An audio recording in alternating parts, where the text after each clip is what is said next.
Hey, everybody, welcome back to another episode of a filmmaking production diary. I'm your host, Miguel Ortega, and this is my co host, Tran Ma. We are documenting the making of a short film in Unreal Engine.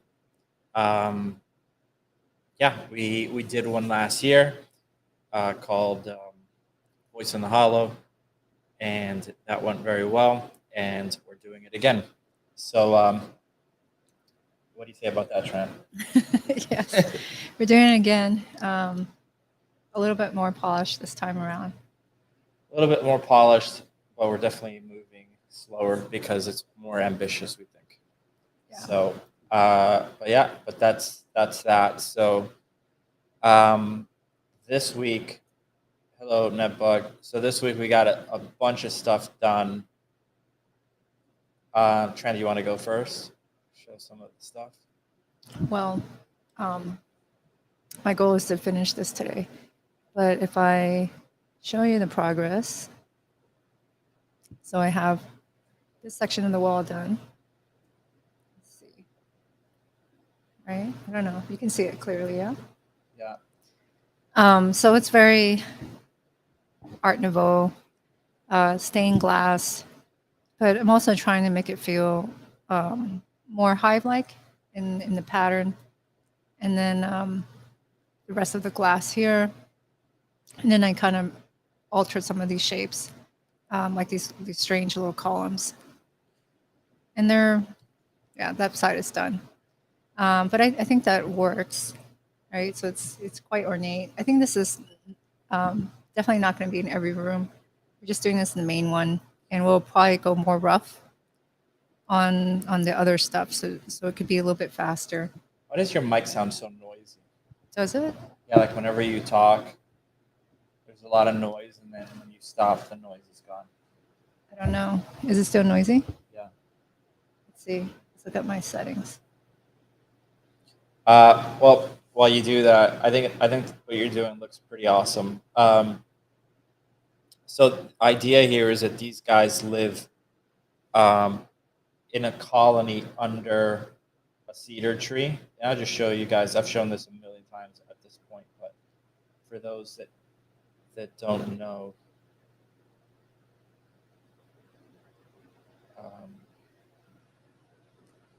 so these are like the little guys that live there, and you can see You have they're to share your screen. these are the little guys that live in that little world, and they're all made out of fabric. So they're called the Threadlings, and they live in this little world. And the one that Tran is showing you guys is kind of like a class. It's not kind of like a classroom. It is a classroom. This Yeah, is it's totally a classroom. the professor in the classroom.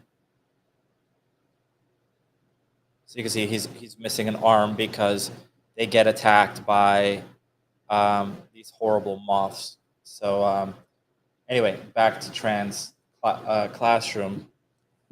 I think it looks really beautiful. Thanks. So this side is done. It's pretty much blocked out. This side would mirror over into this gap. I just have it open. I also have a longer lens on this. I don't have like a wide lens, so it gives me an idea of how things are going to look in the shot. Scale-wise, the characters are like this big. Let's just turn on the floor. New Metal says hi. Sweet Roll Stolen says they are creepy and cute. Is it possibly creepy and cute? Yeah, like me. So cool. Yeah. So that's the scale of the little guy. So you can see one of the things is that the ceiling has to be low because Mayo, our main little guy, the guy with the orange clothing, he can walk on the ceiling. So we needed to make sure that he could be somewhat at eye level when he's upside down. Yeah, and then we cheated a little. Yeah, it's a little extra work though. Thinking about the ceiling in the shot, I'm not gonna build the ceiling out in every shot. It's just kind of, this is one of the bigger main sets. A little bit challenging for me to keep the ceiling lower. Usually when we make things, it's always like really high, even in Voice of the Hollow. we didn't have low ceilings. But yeah, so that's where I'm at here. I'm gonna wrap up this section today. I don't have to stained glass so much, but you can see how I kind of work. I basically started with just these pieces, just like that, right? So I had the frame of the room. Oh, it's Sonia. Hey, how's it going? So yeah, so I have something like that. I sculpted it. If you look in the previous stream, and then I retopologized it. And then the rest of the stuff here that I'm building are the little frame sections. And those are just done here. They're not sculpted. Once I have that pass, I will do kind of the more ornate one, something like this. And I just kind of make it up as I go. Seems to work out okay. And then it's a little bit faster that way. So the stuff you have on the floor, that's like where the students are sitting. Right here? Yeah. I don't think they're sitting there. They're just a way so that the floor doesn't look... Independent, like just shoved in. Yeah, it just makes it look a little bit nicer. Yeah.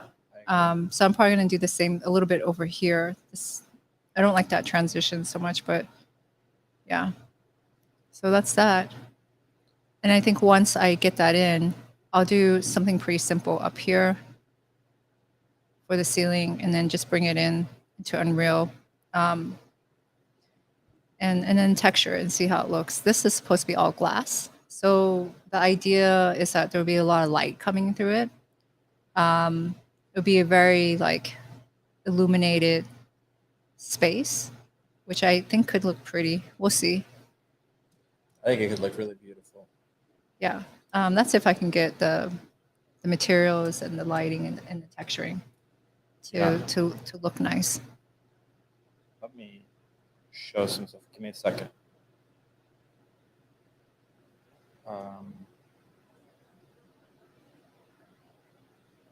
I definitely can't keep building like this because it doesn't feel slow, but it's slower than Voice in the Hollow. Voice in the Hollow is just so primitive, the architecture stuff. Yeah, we just made really simple objects. And you could do a set in a day. Yeah, you could do a whole set in a day. And this is not like that, clearly. Like, it's pretty decorative. So just give me 1 second and I'll show some of the stuff I've been working on. I see some of the comments. Ricardo says it looks so cool. Thanks, Ricardo. I already put a lot of those up, okay. but you could do it. But just that's fine. Let me see.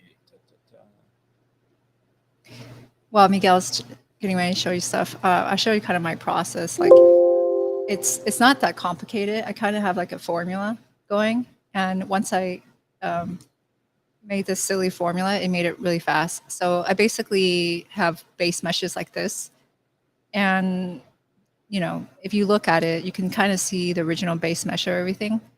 And then all I do is smooth it until it's really dense, and I, you know, make live on something like that. And then I'll hide it so I can't see it. And then I'll just quad draw, so some kind of pattern here. And then this will be kind of the start. And again, I just kind of make it up as I go. Seems to be working all right, as long as I kind of, at the end, try to make it feel ornate, and then it flows. Yeah, and then it has flow, you know, and I smooth it to preview. I'll usually grab this piece, make sure transformations are frozen, and then I'll instance it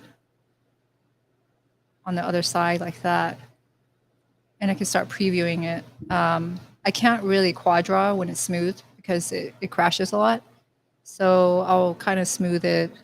You're the queen of the instance. Yeah, it's not too busy, not too complicated on the instance here.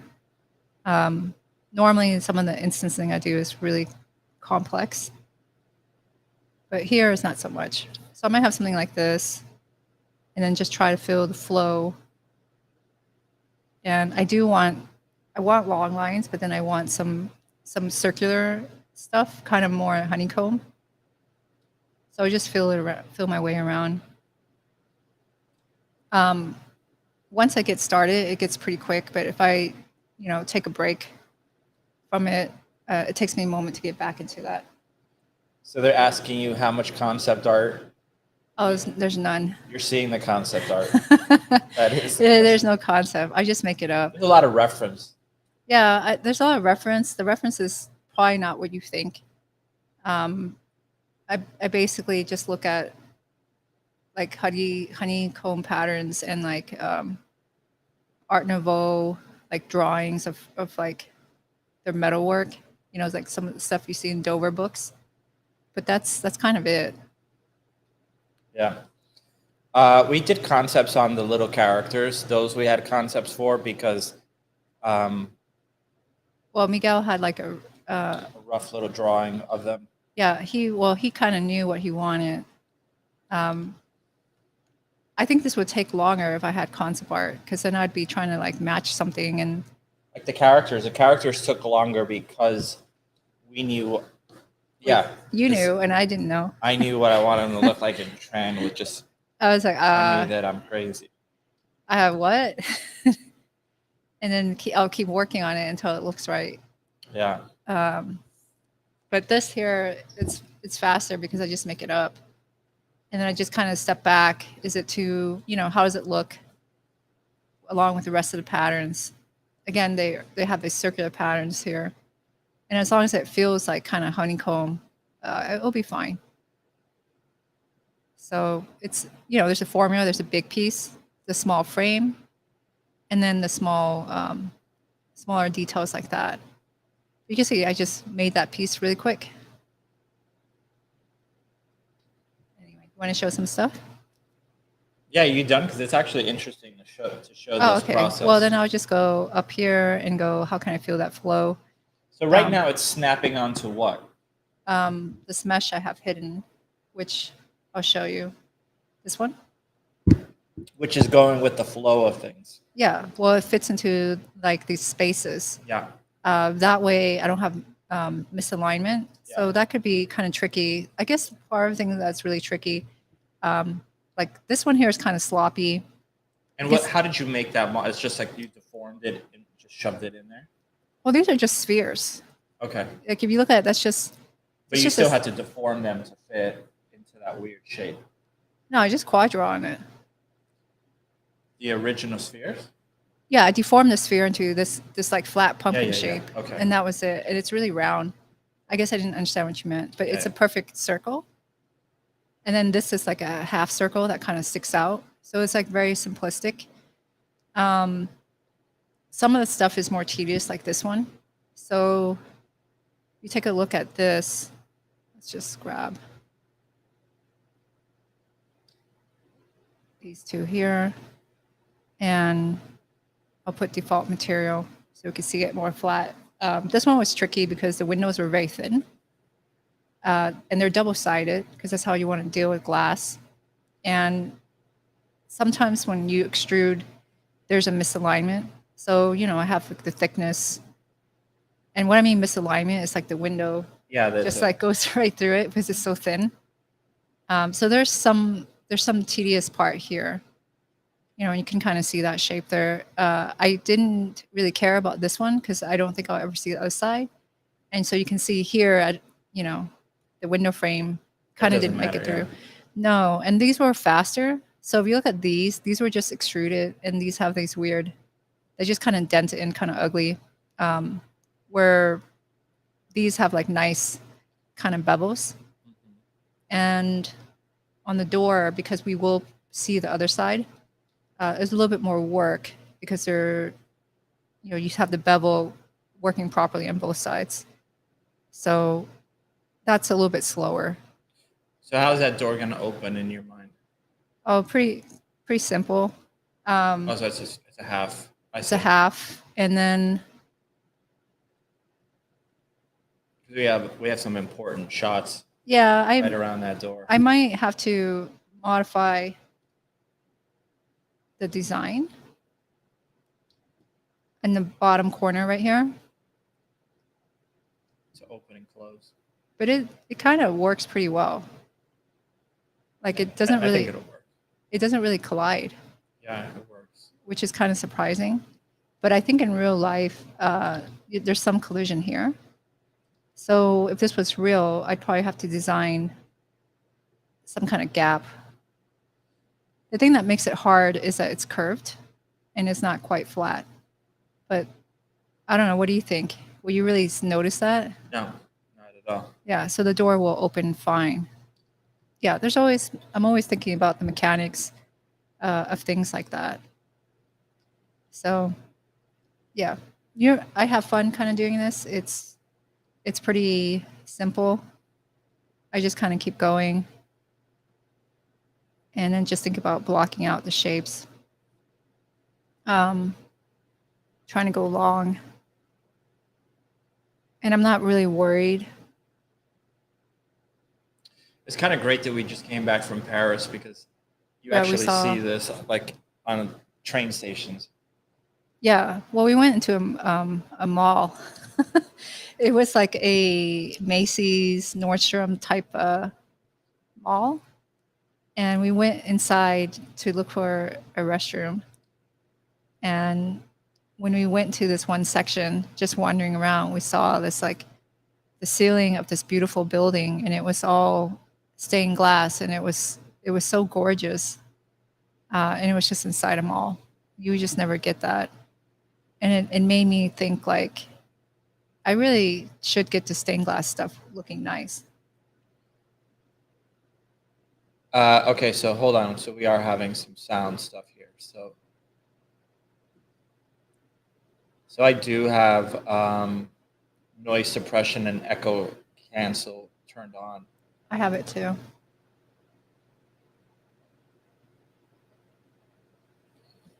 Let me see if I turn this off. Maybe you should turn your fan on. Maybe that's what it is. Maybe. Is that better? Yeah, that's much better. Was it just a fan? I think you had the fan blowing directly into the microphone. Okay, that's Is what it that was. is that better? Yeah, it's getting hot. Thanks, James. James is our hidden Tech guy. tech guy. Make sure everything is like working. He's the guy from in Spider-Man, the man at the desk. So Yeah. okay, cool. So yeah, so that's looking pretty cool. Yeah, that's that. It's fun. It's not really difficult. But, yeah, but it all is coming together. That's the difficult part. It has so much flow. Well, I'll show you like a formula I use. So I have a cheap formula.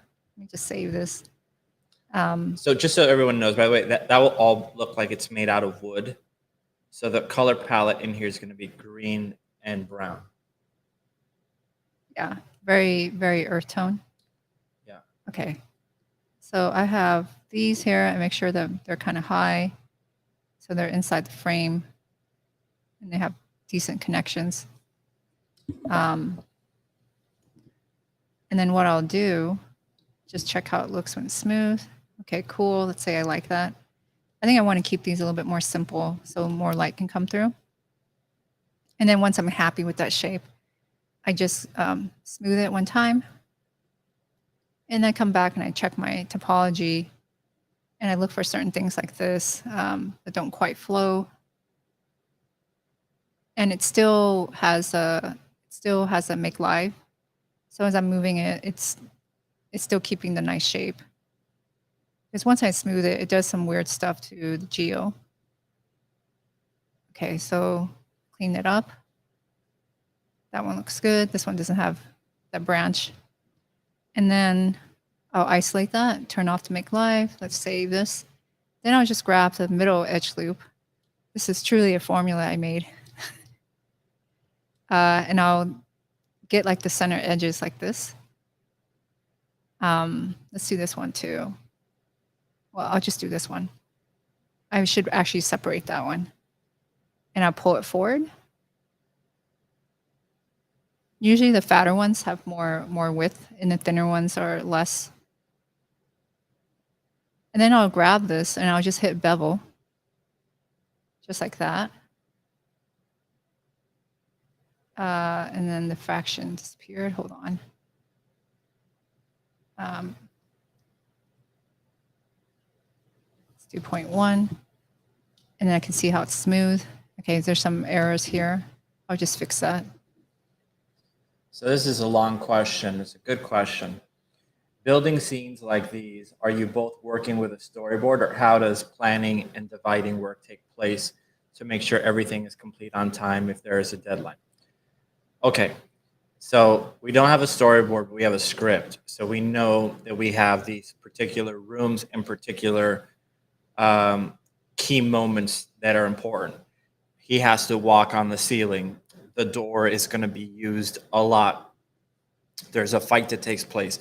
We know that he has to get, one of the characters has to get thrown into the wall and hit by something from a certain direction.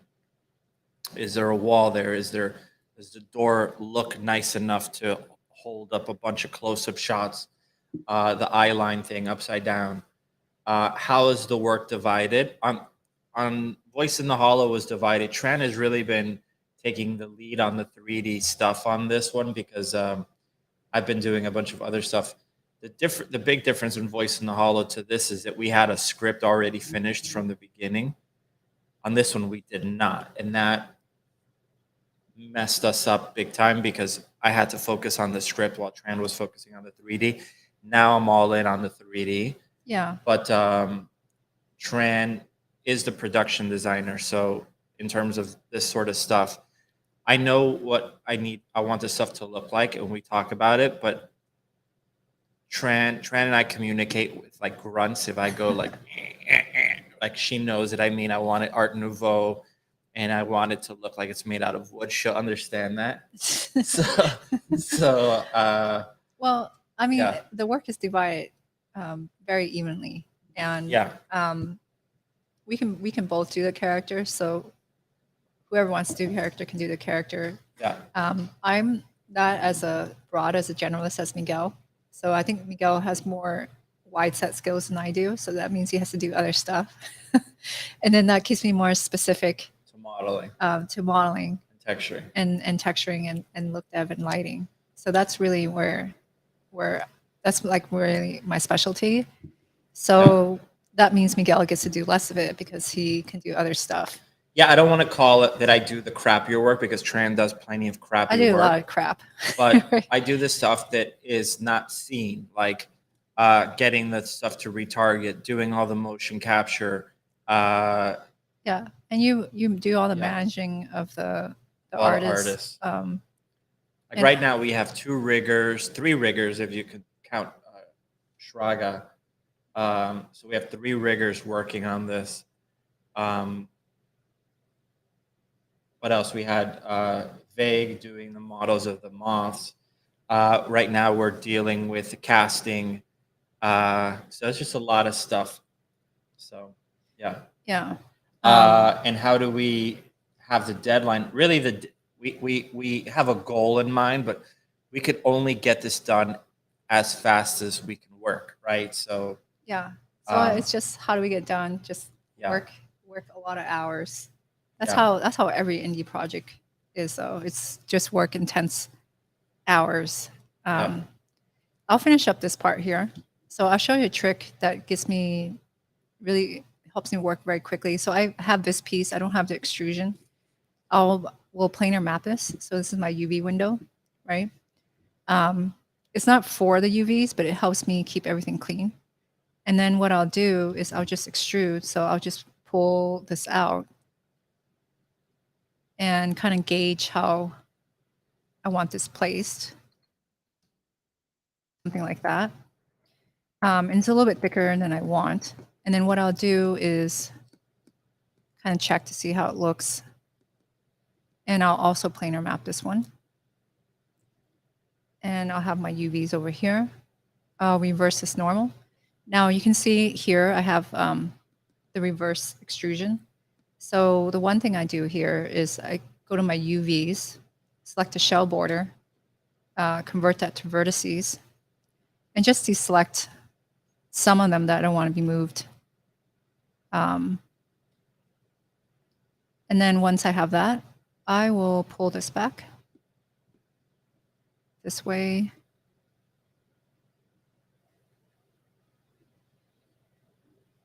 Make sure it looks good. And that's really, really fast. And then I have my double extrusion. I'll also just grab these two here.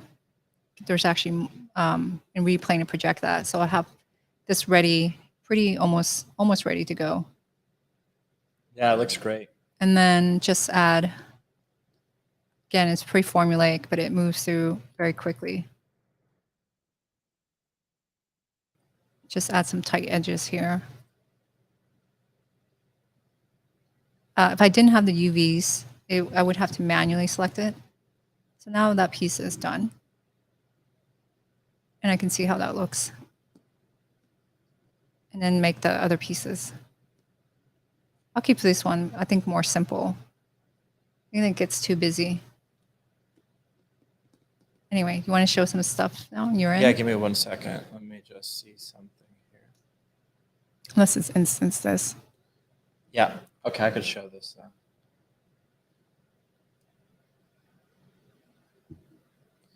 So you might want to not share your screen so that your processor, the internet doesn't. So just kill off your share screen. There you go. Okay, so this is the character that we showed this last week. These are the moths that are going to eat their little guys. So they're gigantic compared to them. So they're probably, the little guys are probably like as big as maybe something like this. Right? Like that would be like the size comparison. And he's all rigged and whatever, but this is the rig as we had it last week. And you could see we asked our rigger, who's doing a great job on this, to add a breathing mechanism to it. And I think he did like a sculpt deformer. And you could see it just kind of inflates up. And I kind of hate it how that looked, because it just looks really goofy and everything is kind of moving. And that's not a diss on him. That's how probably would do something like that. But I was like, oh man, we got to add more complexity to something like this. And also just realizing that the face, you can see if I select the head controller here, we didn't really have any sort of controls on the head. So you could rig this little beak of his, you could move it around, you could do all kinds of stuff, but there was no kinds of expressions or anything on him. And I wanted to get more control so that certain things could be moving around and just kind of looking gross on him. So let's just cut to like a newer version and I'll show you what we ended up doing.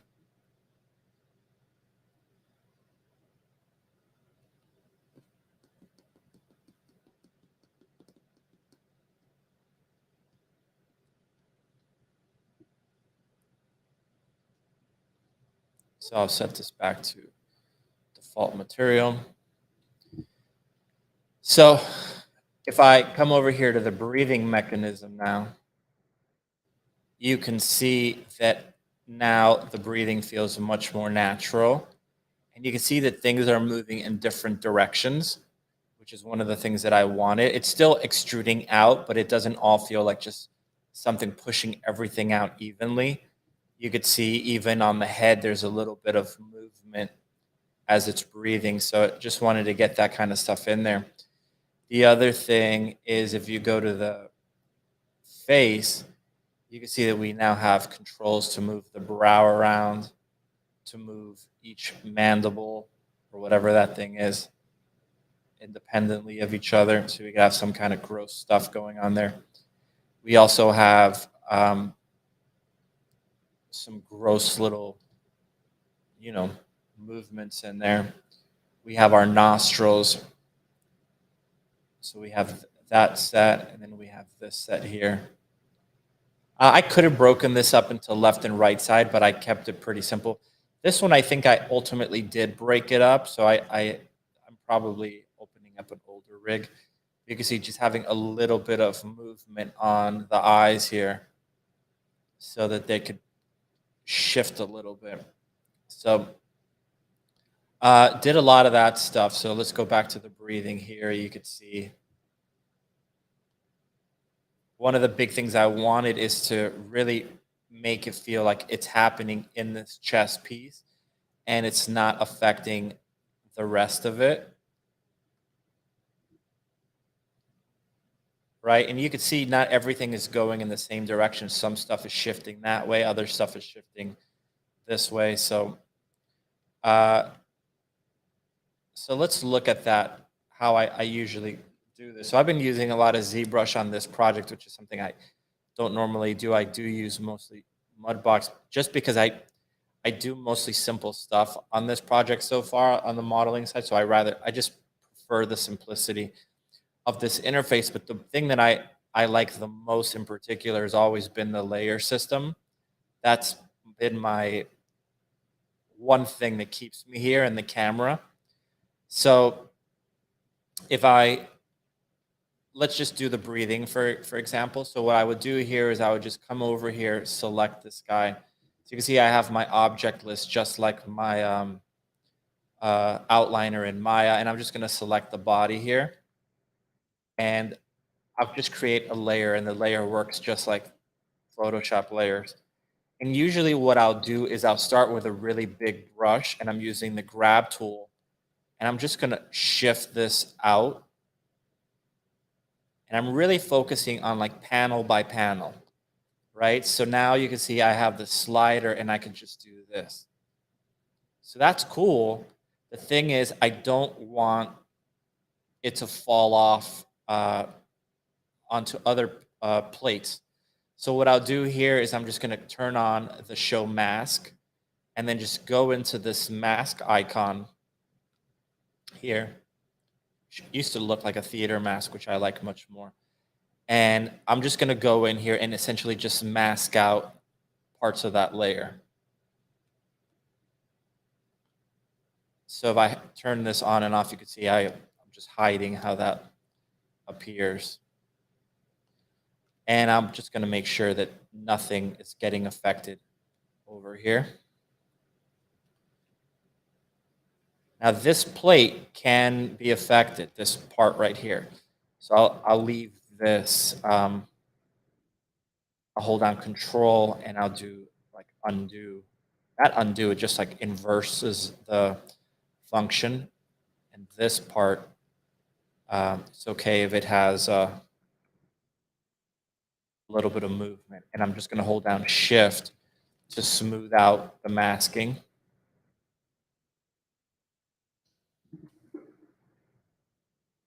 And here I'm just holding down Control and making sure none of this has any fall off. I want this to be very strong. Okay, so this is the arm socket. So I want no movement in here because I don't want the arm rig to get busted. So I'm going to mask that out entirely. So no movement in here. And I'll feather that out so we don't get some ugly pinching.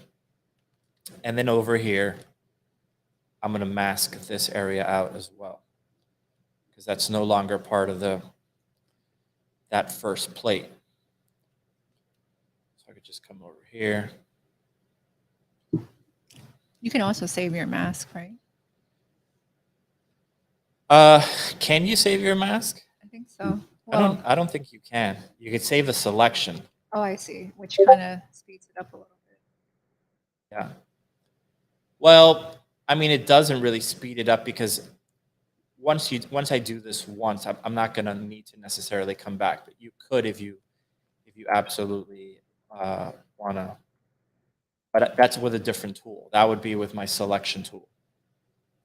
So I'm just going to grab this, and then I'll just hold down Shift again and just transition this. Okay.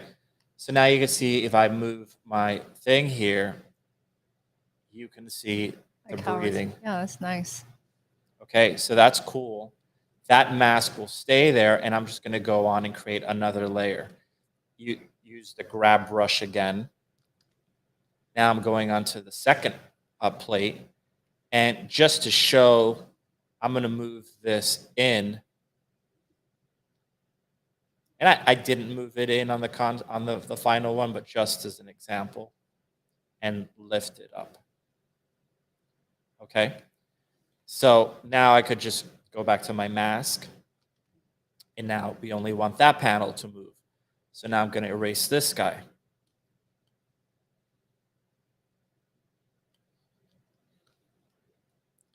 You can see it's fairly quick. Definitely didn't have to do this on the Voice in the Hall. His characters were all wood. Yeah. Well, this is the story you wanted to tell. So we'll mask this out here. Again, all the sockets where the arms are connected to the joints, I don't want to mess with that. And this here, I don't want this to be moving either. Now, I moved this quite a bit, so this could add some stretching issues. So I need to be very careful. So I'm going to mask this out here.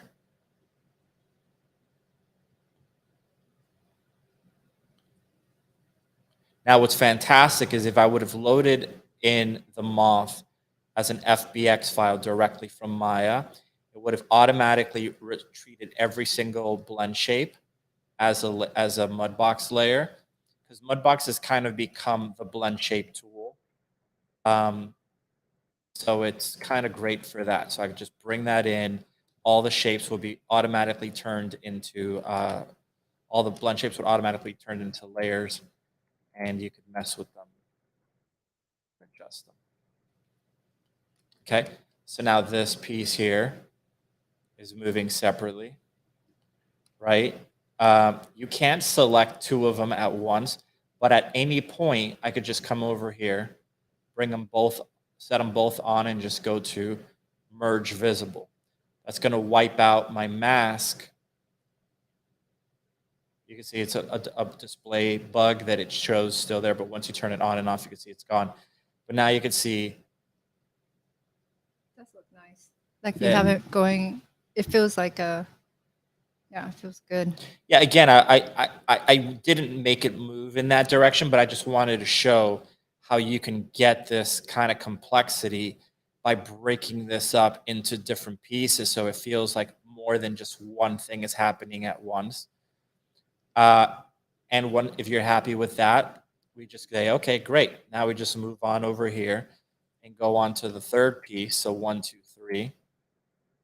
Come over here, pull this up. This is a big piece.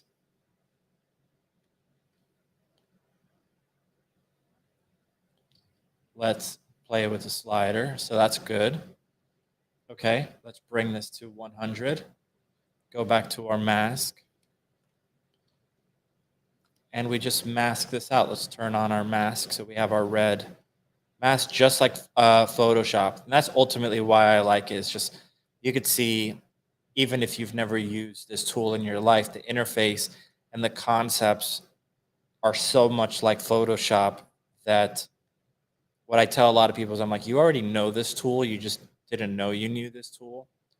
So, yeah. And remember, it doesn't mean that you have to not use another tool because you use this one, right? There's no brand loyalty here unless you're getting like sponsorship deals. And since we're not, like, just use everything. Yeah. Whatever gets the job done. Especially we're so small, we're not gonna be picky as long as we can get it to look good. Yeah. So the other thing that I'm going to show you after this, I did most of it just in ZBrush. So again, it's not like I only want to use one thing. I want to use the best tool for the job, not be a fanboy. So let's see here. So here I'm going to mask this out.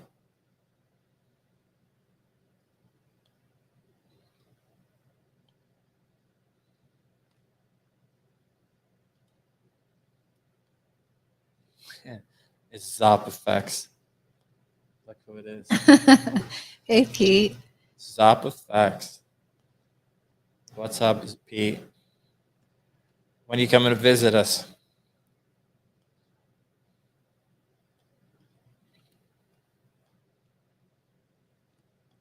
Let me see, did he say anything? He just says, "Matter of fact, you guys rock." So funny. You probably just said that And then logged disappeared. off. There he is. You got to help us. Zop, you want to model one of the characters? I think you've been trying to get him to do that for like a long time. For a while, It yeah. hasn't happened. Yeah, Pete, what the hell? Shraga's helping us. He has a kid too. Yeah, you have no excuse. Yeah. So again, this is just showing like really quickly, but you can see like now the breathing can have all the plates doing something different. This is not what we ended up ultimately doing, making them go that extreme, but it's just to kind of show. So I start layering them like this. I start merging them together. And then you could even go into some of this stuff and say like, you know what? I like that. Now, wouldn't it be cool if these guys, for example, again, I didn't do this on the actual one, but what if when it breathed, this thing's kind of closed up a little bit, right? This over here closed up a little bit. I see Pete's response. Send me something. Oh. Okay. So you can see here, now you have the little thing closing up, all the little stuff moving. Here, let me show Pete some stuff since he's here. So this is what we're working on. So this is what we have so far. Showed it to you guys already, but just so here's our little guys. Here's the professor.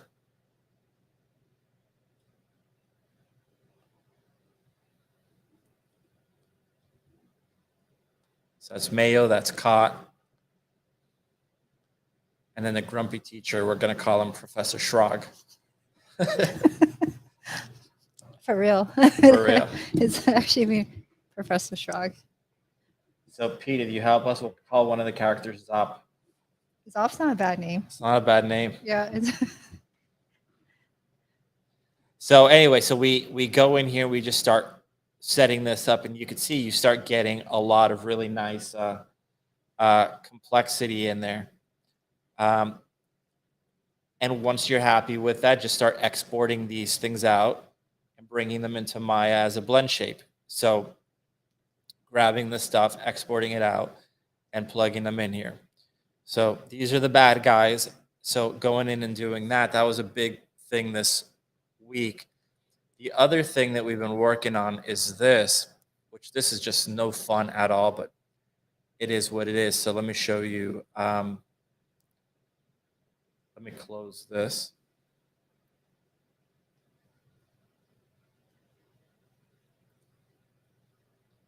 This is actually perfect. So you can see here's Mayo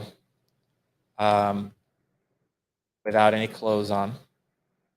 And if we, oh, actually, let me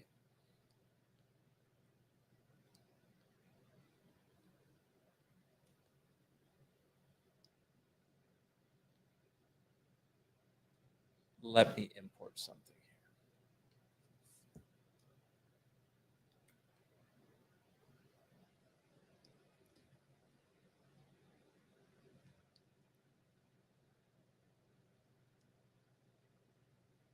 Okay, so I'll show you an example. So let's say I do this, and this might be like a bad one. Yeah, this is a bad one. So let's do shoulder 90. It's an even worse one.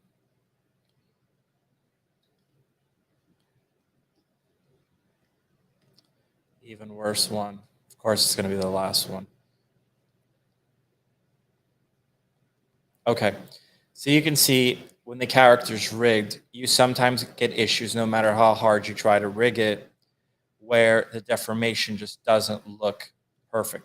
This could have been fixed, but you can see that just a shoulder just doesn't look great. Or you'll see this also a lot on stuff like this. Like if you look at the knee. So let's do that one here, where it just kind of looks kind of rubber hosey. So one of the things that we've been doing is grabbing these things. Let me open up that shoulder one again. I think it's this one, right? And going in and basically rotating the joints 90 degrees in X, 90 degrees in Y and Z, and doing it on all the key joints. So elbows, another one, head rotation, knees, ankles. The big one is always the shoulder, the elbows, the knees.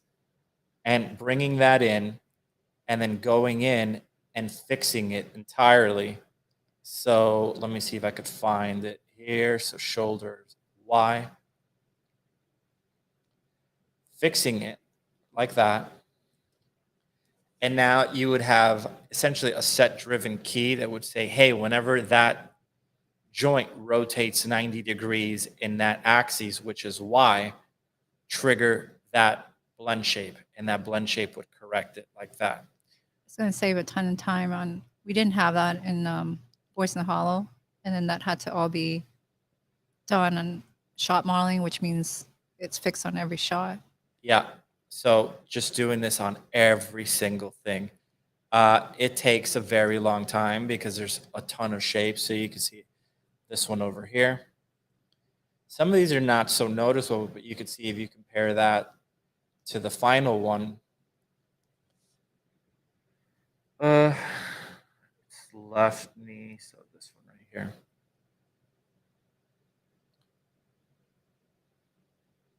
So stuff like that, you can see not that noticeable, but then when you see it, the fix, you're like, oh, that does look better. You know, I could probably have pulled this up a little bit more, but that's fine because he's going to be wearing pants anyway. But just going in there and doing that for every single one of these joints. So I did it for all the characters this week. That took a long time. And then the last thing that really spent a long time on. Let me go back to Pete. So thanks, Pete. I'll give you a call this week and I'll send you something cool. So these guys, so that's all done. Did all the blend shapes for the characters, faces, and whatever. Oh, let me just show one more thing. So let's just go back to new scene here because I didn't show this. So if I were to go to base head, this is the last thing with the blend shape. So when we do this here, you know, this is pretty simple stuff, but let's say I come over here, I create a layer again, go to the grab tool, and I shift this stuff around. Okay, so we have that. So you can see that's on a layer, but you can see everything is moving. It doesn't feel so cool. So we'll mask this stuff out like I showed you guys, so pretty easy.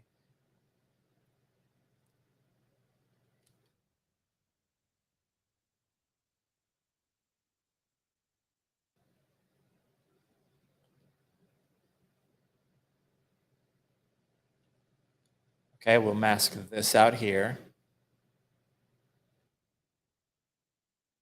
We don't want the eyes to feel like they're moving. This over here. This definitely, it's a plate, so this shouldn't be moving at all. Now, at a certain point, something has to give, so we could soften this out. So I'm holding down Shift to blend this. And now let's take a look. Turn it on.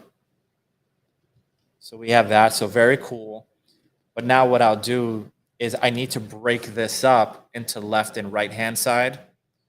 But I like to work with symmetry turned on because it's much quicker for me to kind of visualize it. But then if I want to break this up, so that the animators could control the left and right hand side independently. Usually what I'll do is I'll just create an extra layer, and I'll just touch the model anywhere just so that it registers as a layer that's active. And then I'll just put merge visible.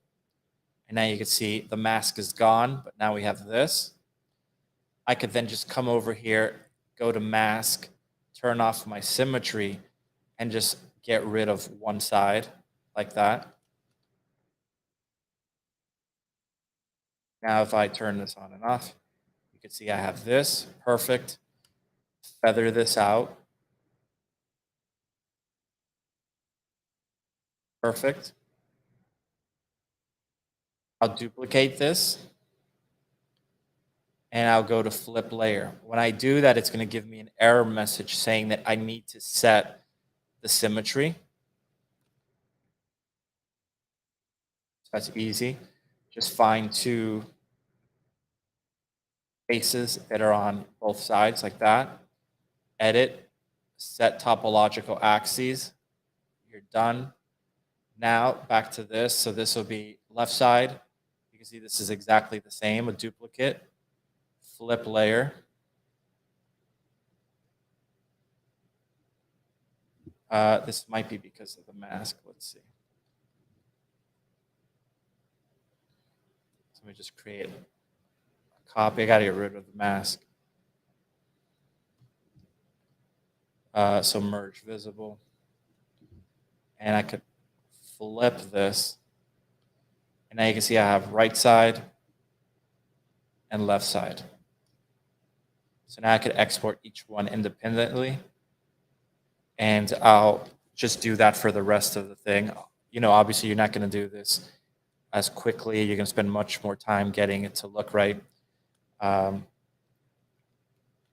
But that's it, just using the layers and the masking. So browse, same thing, just grabbing this, shifting this down, big brush so that all the skin feels like it's pulling, right? But now it makes everything kind of look rubbery. So go back to your mask and start masking out the areas that you do not want affected.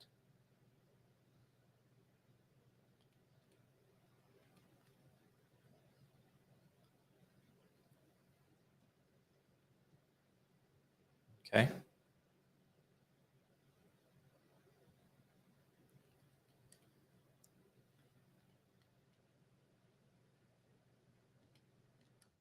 Feather this out.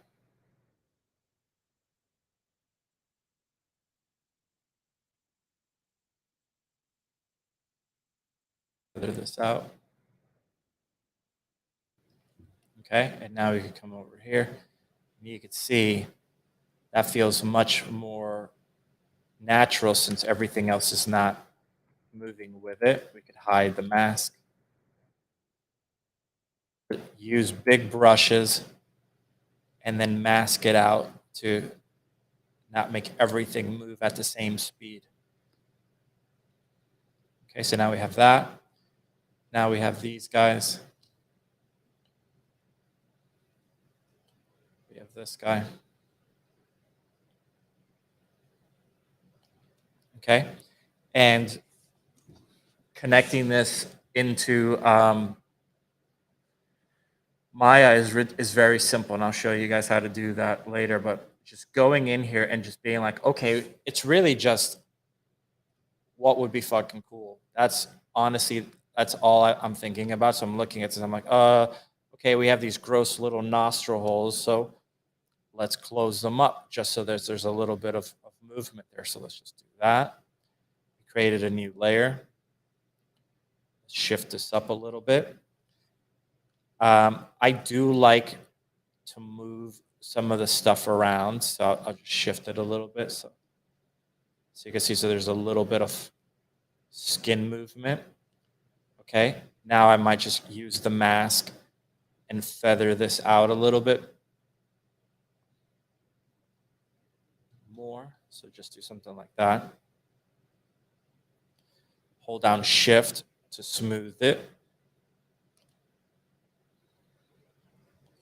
Okay. And now you can see we have our nostrils. Maybe we bring it over here and we go, you know, I like that, but maybe this should kind of move up a little bit while he does that. And there you go. You want to duplicate it real simple, just duplicate selected, right? So now we have 2 copies. This is probably easier than even what I showed before. Just turn off your symmetry. We'll erase one side entirely using the eraser. So you have that.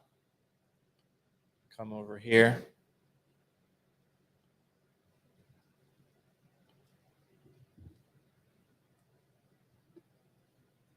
Now we'll erase this side. This side, this side. Super simple. So you can see now we could come over here, move this mandible, move brow, move the nostrils, move this nostril. Okay? You could go in there and do it for all the little crazy, nasty stuff. So that's that. And then we just basically, what I'll do is I'll start turning off all of these guys, setting them to 100%. Select the object.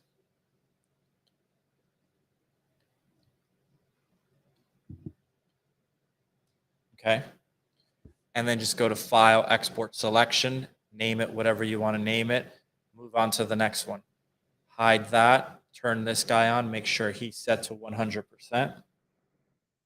File, Export Selection, move on to the next guy, make sure he's on 100%. File, Export Selection.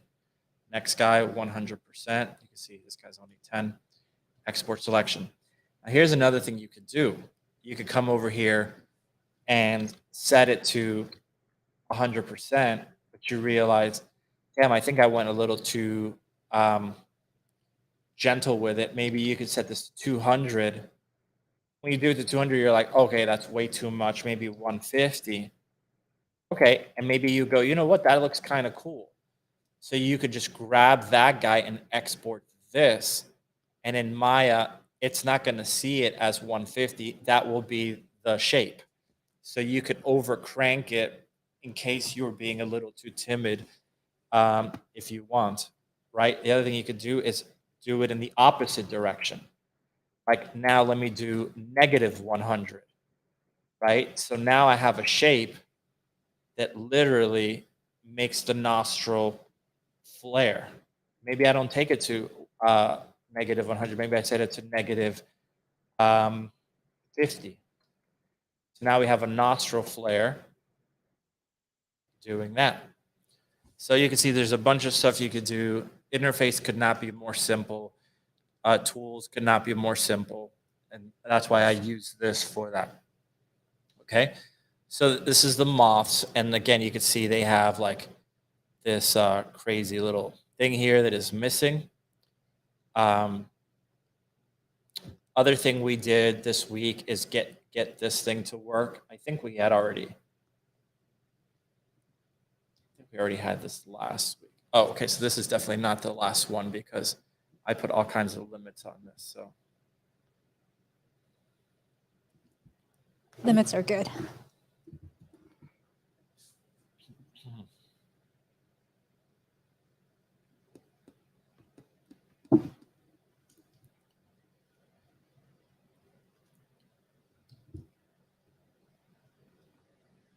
okay. So coming back over here, and this is going to lead up to the next thing.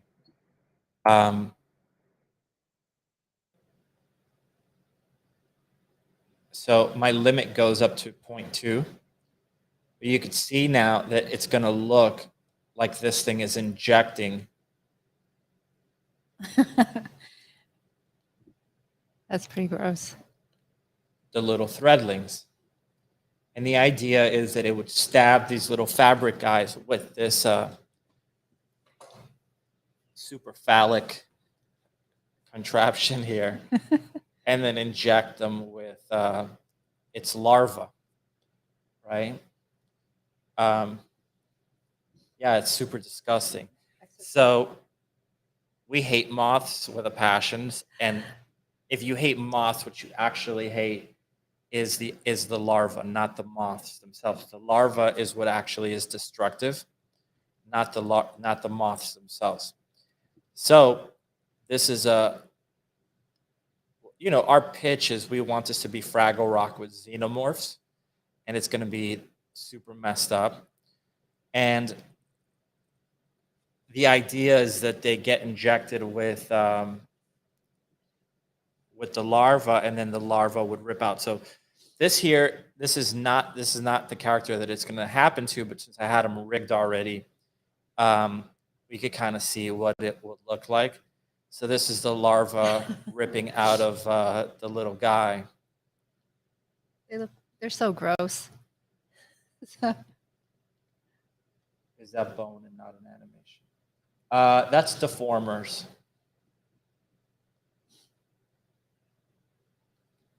So these are the larvae coming out. They're still not finished. I'm still sculpting them, but you could see there's a few things that I wanted. So they do have a longer beak, but I said, you know what? Those things have like the long snout, so just whatever.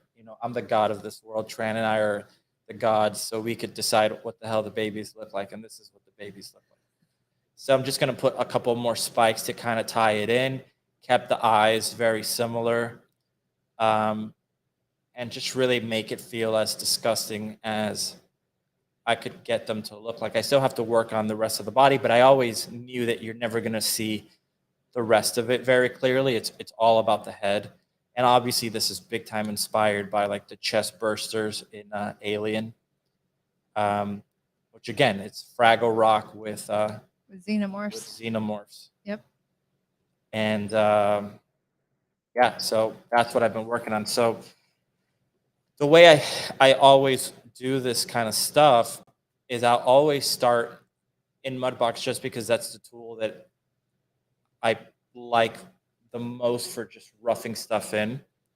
But then I just jump back and forth between ZBrush and Mudbox. Like I'm like, oh, I like doing this more in ZBrush. Oh, I like doing this more in Mudbox, and just jump back and forth between the two of them. So the initial layout was all done in here. You can see this is literally how I started. So literally started with a cube. I was like, okay, this is the scale. I wanted to make sure that I was already working at the proper scale. Brought in a cube inside of Maya, and I'm like, okay, that's the size of the larva.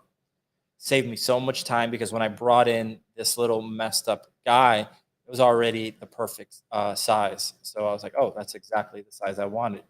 So just doing that, and then I took it, I think up to like this point here.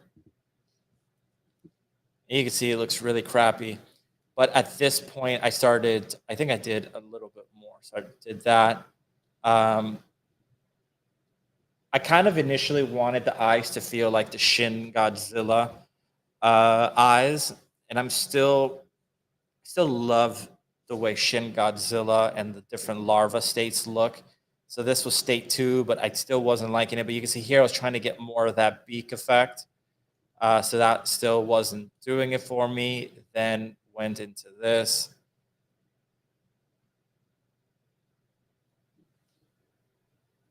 It looks like you had fun. Yeah, it was fun. I think they turn out looking really good. I have fun, but I don't. Like, I do have fun sculpting, but I feel this anxiety when I'm sculpting because I'm like, I got to do much more stuff than this. Yeah, you just want to get it done. Yeah, like to me, my artwork now is the final product. It's not any individual thing, right? It's just like I need to get the freaking story to work. So this is where I ended up. The body here, I hated it though, so I brought it into ZBrush, and I was like, I just got to simplify this. It's too lumpy. I hate that. I'm going to add more spikes across this. I did want it to be lumpy because I knew that it's going to have a lot of subsurface, a ton. So a lot of this stuff would just be like bullshit detail that would look nice.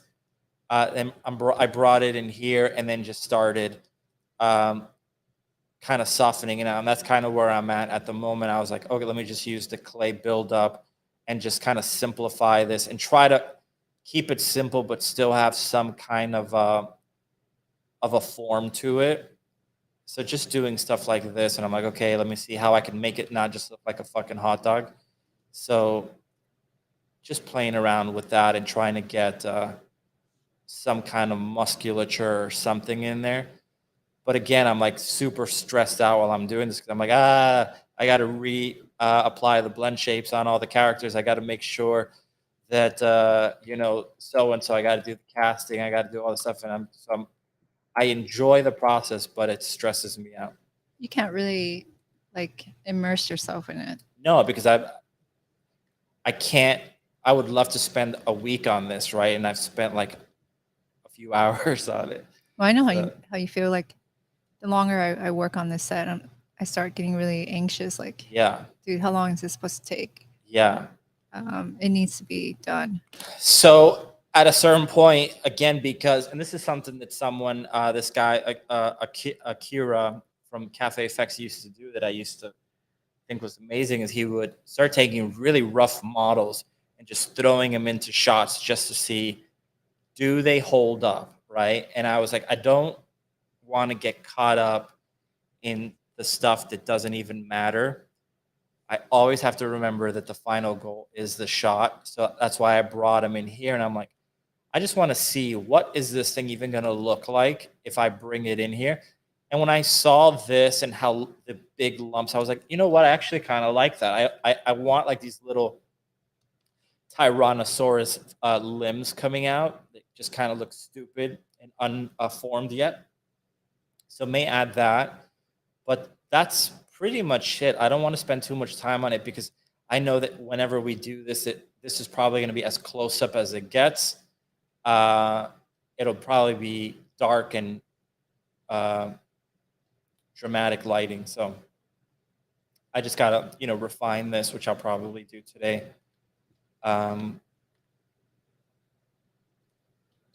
It's Bobby. What's up, Bobby? Hey. So yeah, so that's where I'm at with these little bastards. They are little bastards. So yeah, so just trying to get gross little larvas in there. I like his glove. that was all your idea. It was like a glove. Yeah, it's a punk rock glove. So yeah, anybody have any questions on any of this stuff? When you're saying like how you gotta get things, do something like that, see how it looks. I gotta get this set into the shot too. I can't spend too much time here. Stresses me out. Yeah. Yeah. So, well, that's why, like, even seeing them with a slight pose, like, helped me out a ton. Because I'm like, okay, you know what? This is kind of how I want them to look. And I'm like, oh, you do see a lot of stuff underneath the head. So, maybe put nipples or something on it. I want some like gross stuff in there. So throw some nips, throw more spikes on the back. And again, this is not going to happen to this character. This is just because I have them rigged and ready to go. So I could just pose them. Yeah, because pretty much once that happens to the character, you're like dead. Yeah. And yeah, our goal is not to kill everybody off in this short. A lot of death, but not these guys. 80s-esque. Yeah, this is very 80s-esque. So yeah. So other thing is just putting this guy in a pose already helps me out to just kind of visualize even the shot. Like immediately I could be like, oh, okay. Oh, I see. I have to basically frame it like something like this. I always like to have some sort of depth in the foreground, so it'll probably be the foot or something. You may want to make a more wide camera so things really come at us. So, something like this. The problem is I don't want to lose his suffering face as he's dying. Again, it's not going to be him, but whoever it is, I want to see their suffering. So, so is that too wide? Do I go to 25 maybe? Something like this? So yeah, that's the type of stuff that I'm already even thinking, even though we don't even have the final model or whatever. So yeah, so fun times. The other thing that happened is, oh, it's not here anymore, but there was a symmetry issue, but that's been resolved already, so that's good. Yeah. There is some weird symmetry stuff going on here still. Like, look at this tooth, and this tooth doesn't have it. I don't know. And this is flattened here. So yeah, I got to look into what the hell's going on. This guy doesn't have it. What the hell? Oh, he's right here. So he does have it. Okay, cool. It's just because I mirrored him. Yeah, so I got to figure that out. Yeah. Okay, let's see some questions. How do you plan to show the clothing rip out of the larval? That would be simulated. So all our clothing is simmed. So when you look at a shot like this, or not even the shot, just like this here, you can see the clothing looks really crappy. But when you see like the little video stuff I've been showing, let me find it.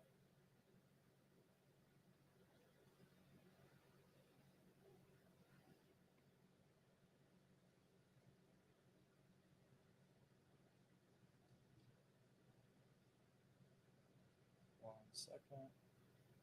This stuff here, opening it for like the 1 millionth time. But when you see this stuff, all that clothing is simulated. So that's all Marvelous Designer. I'm not sure. Well, Yeah, we have to figure out how it's going to rip. I have a feeling that for those shots, we'll have to do something more high end. yeah. Maybe a Houdini sim or something. We'll talk to some of our Houdini friends and see what we can do about that. But this is all simmed. So the only reason why we have this weighted here is just so we could kind of get an idea of the volume.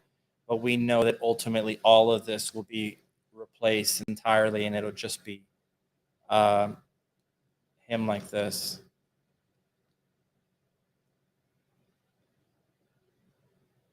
What clothing do we use for cloth sim? So we're using Marvelous Designer. It works pretty well. It's like super easy to use. Yeah. And the results, we're happy with them. Yeah, let me see if I could find something that just came out right here. If you click on this,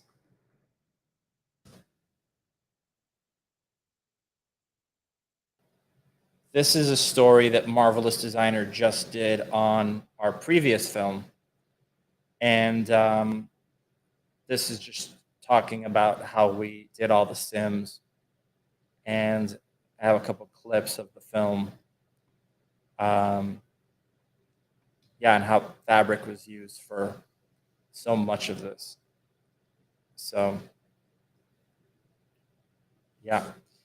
So we love Marvelous. They've actually jumped on the stream and answered a lot of the questions we had, which is great. Yeah, it was awesome. Yeah.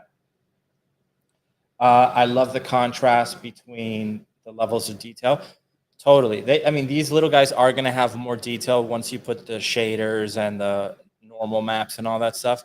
But yeah, what I really wanted was Fraggle Rock meets fucking xenomorphs, right? I wanted that contrast to be so crazy where you feel like, what the hell are those monsters doing in this film, right? They don't belong in this world, and that's kind of what's so cool about it. I want people to feel like this should not be together. It's Christian death metal. So let's see what this is. What stream episode did Marvelous jump on? What was that? It's on this project, but you have to look at the. I don't know exactly. Yeah, maybe James would know. But I'll let you. We'll put it as soon as we figure out what that was. But they were great because Tran just asked it was Megan, right? Yeah. All the questions. Yeah. So I had all these questions from Megan, and they had their team actually look into specific questions. My questions were all like just getting the sim to work. So, at the end, we now have like ways to do a simulation that works a little bit better. The clothing here is more complex than in Voice in the Hall. There's a lot of layers. But we should be good. Yeah. So yeah, I mean that's basically where we're at on this project so far. What else, Tran? Do you want to say anything else? I almost finished that little window. You want to show it? Yeah, I'll show it. I'm like, I gotta finish this. I want to work on this during the stream. So let's assign this. Yeah, so I'm almost done.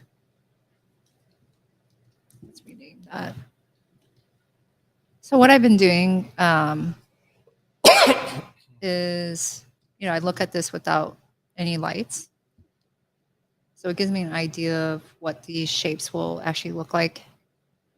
And I think depending how the lighting is going to be, some of if the windows actually blow out, this, you're going to lose a lot of like the little details. They're just going to, have that bloom. So they'll disappear, especially once you go out of focus.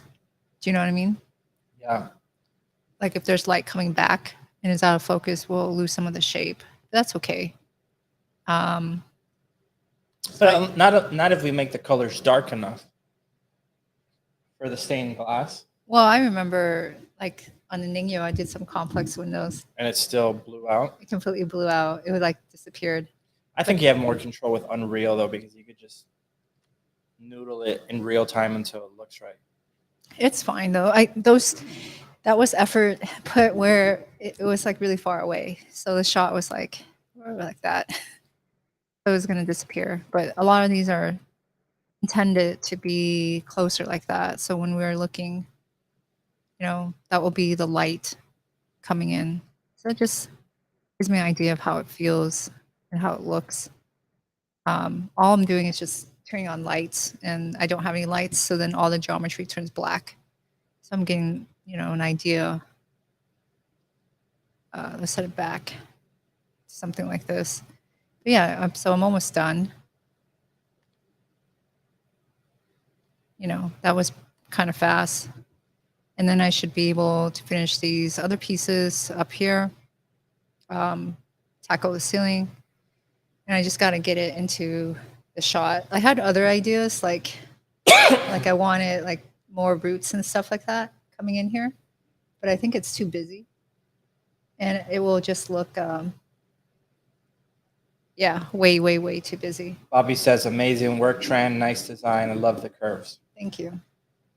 And I know you both got super inspired from Annecy Fest. Yeah, well, the festival was awesome, but I think for me, like seeing the architecture in France. In Paris. Yeah, it's very beautiful.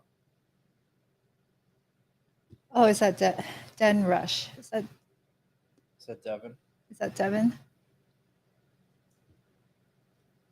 I'll guess it's Devin. That's Devin. So this will be done.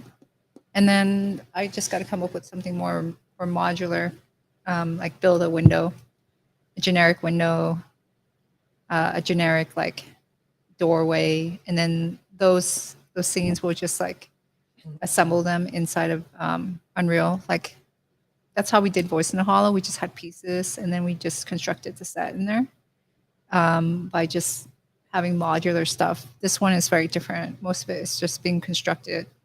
It's very controlled. Yeah. The Let me see. What does this say? Did you talk about the process of making this earlier? Yeah, we talked about it literally today. Yeah. Yeah. I talked about it in not the last stream, but the previous one before that. Before that, yeah. So I kind of showed how I did that, but yeah, it's pretty simple. I just have like very simple shells, and I just draw my shapes, and that's it. Yeah, but it has beautiful flow. Yeah, well, the flow is the hard part. The flow, I'm just making it up as I go. Yeah, but whatever it is, it works. Yeah, it's working. So that's that. I have, yeah. I just want to get it done super bad. I have this piece here, which is one I need to basically stick stuff to. I usually will divide it pretty heavy, say something like that. So that it has a lot of points to snap to. Yeah. And then I'll hide it, and I'll try to come up with this. But I'll be glad when this is done. I'll feel like relieved. We'll have one nice room. Well, I'll have to come up with like different aesthetics. I guess my concern here is just How time. scalable this is. Yeah. On the Voice in the Hollow, it was so modular. We can't have every set. No, we just have to like come up with something more rough, or again, really, really modular. So whatever that is, maybe we'll just like stick rocks into things, Yeah. and maybe it will work. We'll have to come up with some kind of way. Yeah. The other thing is making it seem like some of the other rooms are not fully carved yet, right? Because the idea here is that they're inside of a cedar tree, because moths hate the smell of cedar. Well, could there be rocks in here or no? I don't know about this one, but my point is almost like, hey, like the younger guys, like, okay, it's your room, you need to carve it. So they gotta build their own room. Yeah, like it's not fully done yet. Let's see this question. How many years of experience did you have before you felt confident to start making your own films? 15 years. No, but we started way before that. So we started 10 years more. We started 15 years ago. And I've had more than 15 years. So the Green Ruby Pumpkin, we started. Dude, I completely messed up this answer. So, all right, let me completely start from zero.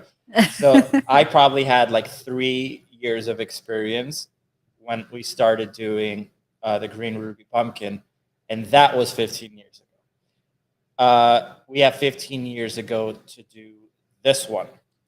Yeah, so that's my very. You had 3 years of experience. Is that what you said? Yeah. No, when you started Green Moon Pumpkin, you were much more experienced than that. More? Of course, you didn't have 3 years. You were already like 5. At least I think around 5. All right, so 5. But I don't think you had 3. I didn't have as much experience. But our first short took a long time because we had full-time jobs. Yeah. And I wasn't a very good generalist at all. Well, neither of us were good generalists. Yeah, so I had to learn other things. So once now I know more, but I'm still always learning stuff. Yeah. So that never changes. Yeah. Let's see. So right now you're just doing like the frame around the window. Yeah, I'm just trying really hard. When I'm looking at the design, it's just flow. So it's just main lines flowing to the top. And I kept these a little bit more simplistic and less busy. These are really tiny, but I figured there'd be a shot like this or something like that, right? Possibly, because it's like he's going to go right out the door. So where's the moth come out of? The mechanical moth. It's going to come out from the other side of this. Okay. So I don't have a design. It could just be a hole. Yeah, it should just be a hole, like a tunnel.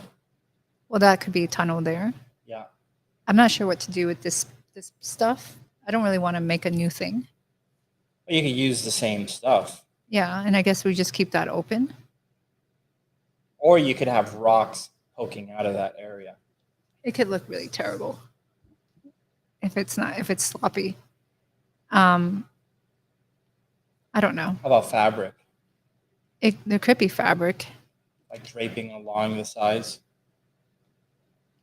I'm not sure. Let's see. Let's just make a pen. So you mean in these holes? No, like almost like curtains opening. Ah, okay. So like You kind of already have the shape there, yeah. So like maybe a curtain up here and then like folds coming down like that. And just coming down, maybe tied. Yeah. That's easy. Yeah, and then we'll have fabric. So Miguel and I were talking before stream, like how to make it feel soft again, a little bit more fabric. And this will help a lot. And then the moth just comes out through here, I guess. Well, in our story, we have not a real moth, but a fake moth. Let's just delete that. Going back to that question that Jacob asked, how many years of experience did you have before you felt confident to make your own films? I would just start shooting live action stuff with just a few of your friends, and don't wait to be that good at visual effects. And even if you want to do animation, I think if you were to shoot your friends doing short films or whatever, you're going to learn so much stuff from that when you get the skills in 3D, you'll be able to apply all that stuff. Yeah. Oh, we just got a second comment saying that. You shouldn't wait. I completely agree with that. It's just another muscle. So the sooner you start, the faster you're exercising. Yeah, Josh basically answered with exactly what I was going to say, or what I said. Yeah, same exact thing. Just do it right away. Yeah. I would just shoot like anything. Like I always say, joking around, I'm like, your first movie, you should make it about like leaving your keys in the car. And then your second movie, you should make it about leaving your kid in the car. And then the third movie should be about leaving your kid in the car while the engine's on fire. And just raise the stakes on each one. And you'll learn so much from just doing that. Yeah, I think our biggest mistake is we just got too big too quick. I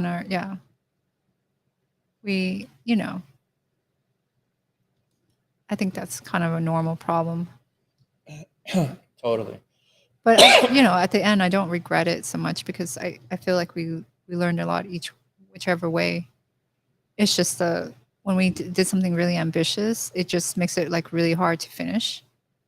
Definitely felt like giving up many times. Yeah. Like that it was never going to end. And then rendering was like a big part. Rendering was the most horrible part of that entire process. Yeah. We also had less resources. We have a lot more now. Yeah. Gnomon helps us a lot. So very grateful to Gnomon. Yeah. So we're in a better place to do this. We also have more experience. I'm a little bit calmer. I think that helps. I used to get like really stressed out, but I'm like more chill about it now. It's like, okay, we've done this many times. It'll work out. Yeah. Yeah. Yeah. That doesn't sound very confident. No, it'll work out. I know that. Yeah. Well, it's painful, but I do think like, there's more plan B in my head, right?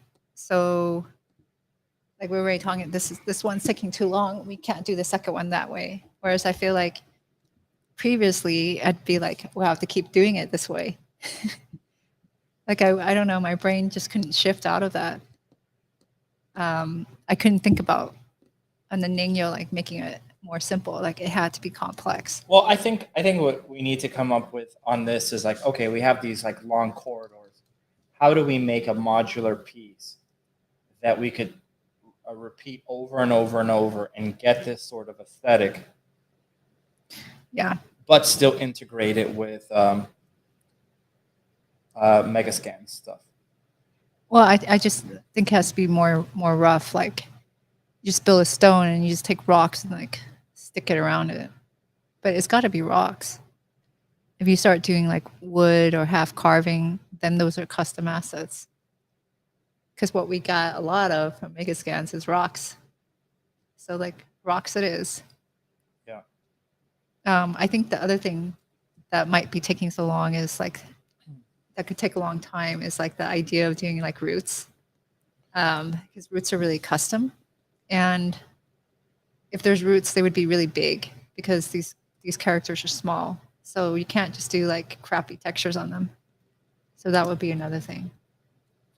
Here's a question. I didn't see this one. Do you have any recommendations about heading into program?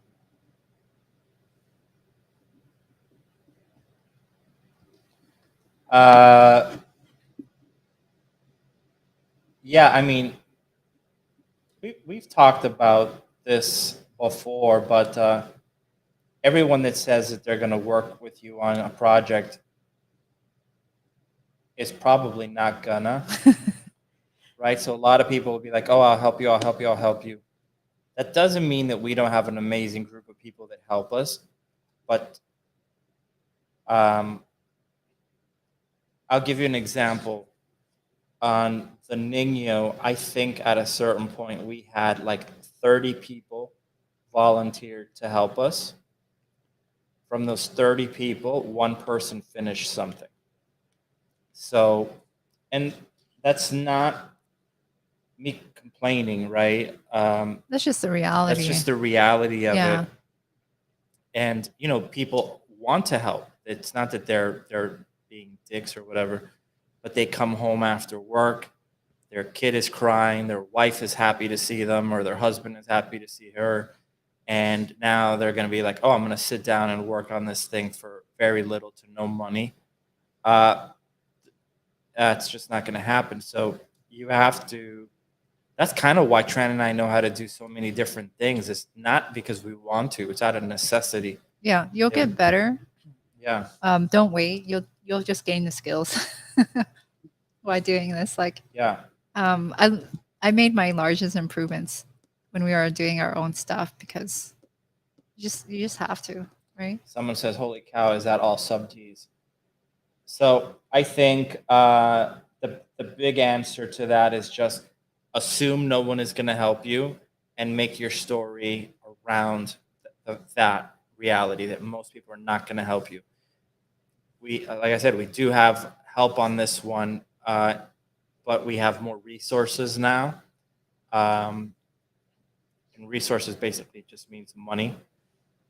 And the other thing that we have going for us is that we've already proven that we're going to get it done. So a lot of people, when you don't have anything to show that you've gotten finished, you go to a visual effects company and you scream out, "Who's working on a short film?"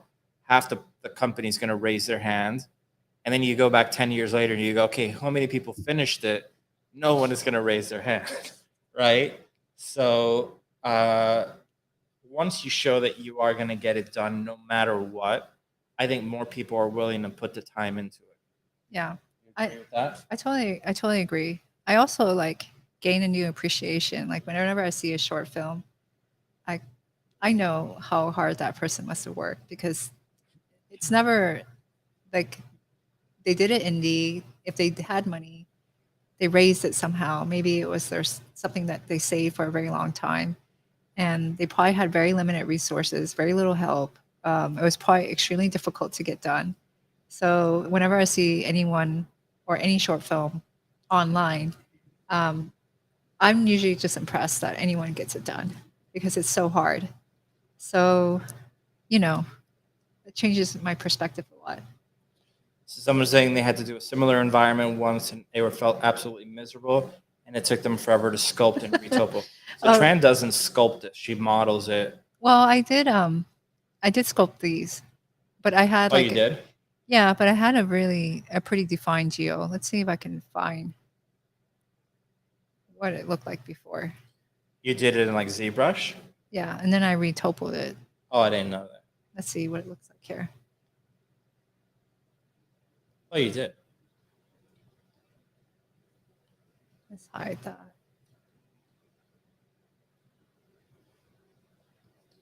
Oh, so like I make a mesh like this. So that's polymodeled, right? So already a lot is already done. And then the detailed stuff. Let's see. Then it's sculpted to look like this. And it's all wobbly and I crappy. see you from Mexico. My English isn't too bad. I'm not from Mexico. I'm from Colombia, but close enough. Yeah, so I sculpted those pieces, but it's just for like the ornate detailed stuff. It didn't take me too long because I kind of knew my process, if that makes any sense. Yeah. And so as long as you have your stages and your steps and your like formula worked out, it could be faster. So there's a question. So the key thing is to finish a thing no matter how the end result will be. Yeah, because it's extremely hard to finish something. Yeah, of course. Like you will impress me. Any short impresses me that it's done. And sometimes people are kind of mean, but like, congratulations, you made something. And how many people actually make something? Yeah, and like, look, I think the hardest part is like, let's say on the Ningyo. I'm very proud of the Ningyo, but I know there's so much issues with the story that it's slow and boring. And we knew that at a certain point as we started getting better, and we were like, oh my God, we could make this so much better, but we still have to finish it, or else you're never going to get anything done. But that's, I think, that's why we encourage you to keep the story simple at first, because what you don't want to do is what happened to us on the Ningyo, where you know there's narrative flaws or weaknesses that you literally get better at as you're making the movie, but now you're stuck with having to do a ton of visual effects for that stuff. That takes 3 years. So your narrative education is kind of stuck around this weight of getting the visual effects done. So yeah, you have to get it done. We knew all the weaknesses of it. We knew all the weaknesses on voice and hollow, things that we could have improved on, but you just got to get it done and move on to the next one. I know it's not perfect. So yeah, but if you don't get it done, then you just got to finish it. Yeah. And here's the thing is like, but this is something that we do on all our projects. So we start the shot or a sequence. We think it looks great. By the time we get to the end of the film, we think all the stuff we did in the beginning sucks. So we go back in and we relight and adjust the edit for everything. So now we're almost like making the movie twice, right? And we go back from the beginning and we improve it. Oh my God, that looks so much better. Well, by the time we get to the end of that, now the first shots that we redid look like shit again, because we've actually gotten better. We're like, oh my God, we got to go back and do it. And you could do that for 10 years. You can. At a certain point, you're going to have diminishing returns, and it's just better to wrap it up and move on to something else. There's also a lot of anxiety finishing things up too, because you know that it's not perfect. Like, and it makes it really hard because you're putting something out that you know could be better, but you can't do any more time on it because it's taking too much time. Yeah. Let's see. There's a nice compliment. Joopsy, thank you. Joopsky, thank you. But yeah, I think everyone should do it, and give it a shot, and don't bite off more than you can chew, like us. And don't cast your friends as actors. That's my other thing. Unless they're really good actors, not aspiring to be actors, not they did a short once with their cousin. Like if they're like, you know, they went to drama school, like they're serious, and that's a different thing. But don't cast your friends as actors. That's the worst thing you could do. Yeah. Yeah. So, all right, guys. So that's all we have, unless anybody has any other questions. If not, make sure you guys follow us on Instagram and also follow us on our YouTube channel. Besides the Gnomon channel, we have our own YouTube channel. We don't post much stuff there, but if you could like our previous film, share it. We appreciate it. Or give us a follow. The more people that follow us, the more the algorithm helps us. So, yeah, give it a like and a share, and put a comment. The algorithm is cool and moves the short higher up. So we'll be back next week. We were terrified because our internet was completely down yesterday, so we thought. Oh, we had a weird week. We lost electricity, so we had a power outage, and then Internet, yeah. the next day was the internet. But yeah, and we're gonna be at SIGGRAPH. If anybody's going to SIGGRAPH, we're going to be there at the Electronic Theater. yeah, come up to us if you show up there. So we are at Electronic Theater. We won the jury prize, which is pretty cool, at SIGGRAPH, which is cool. And we're going to be at the Dell and NVIDIA booth talking about the voice in the hollow and using machines that are kick-ass. So yeah. We'll be there. If anybody is by there, just swing by and say hi to us. We appreciate whenever anybody says hi to us because we're so lame and we have no friends. So, well, that's another thing that will happen if you do a lot of shorts, or you have like personal projects and you dedicate so much time, you'll end up without any friends. Yeah, and then you have like some of your best friends, like Pete, that has to say hi to us via the stream because we're so lame. So yeah. Literally, that's one of my best friends, and I haven't talked to him in too long. So, yeah. All right, guys. So, thank you so much. Yes, thank you. We always appreciate your presence in the stream. Totally. Yeah. And again, Instagram and this one here, Electronic Theater. That's where we're going to be. And this is our page at Half Empty Studios. Thank you, Tube Sky. Yeah. So at Half Empty Studios, you could give us a follow, a like, just so our video gets more views. And we do have some crazy, huge news to announce soon, but we're not ready to announce it yet. Yeah. Well, we're not allowed to announce it yet, but yeah. Yeah. So anyway, guys, thank you so much, and we leave you with this cool video. Bye, everyone.